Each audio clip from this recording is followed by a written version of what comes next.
What is a bibliography? A bibliography is a very important component to your paper or your book. And what it does is it gives credit where credit is due. Where did you get your research from? What primary sources did you use? What secondary sources did you use? And how did you develop your ideas for your work? This all can be found in the bibliography. I often go into books and I look at the bibliographies within them because I want to know where historians found their research. It's a way for historians to cover themselves and say, here's the work I got it from. I'm not taking ownership of what was said there. So you're not plagiarizing the work.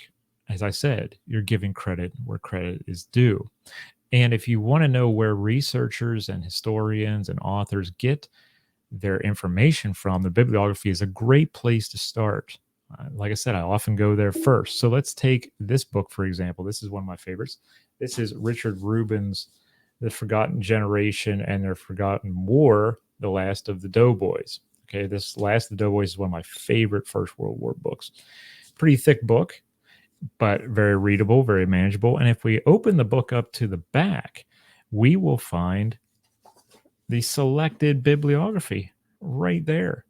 And this bibliography allows us to go through and see all of the books that he used, all of the documents that he uncovered, the oral histories that he ran, because he had to go through and interview so many different World War I veterans and their families for this book. So we know where Richard Rubin got his information from because that bibliography tucked away in the back of this book leads us to understanding where that information came from.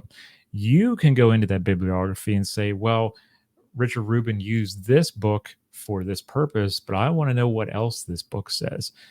Perhaps it's going to help me with my endeavors about finding out something about the doughboys in the First World War. So you can utilize that as your research guide.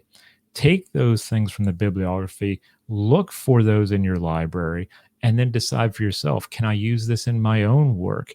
Can I use Richard Rubin's book in my own work? Can I use some of the things in the bibliography, some of the articles, some of the histories that he found in my own work? This is just one example of how bibliographies are so important to us.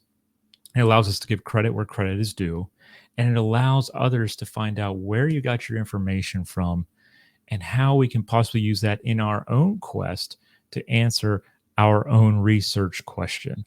The bibliography is a huge asset to everyone who conducts historical research.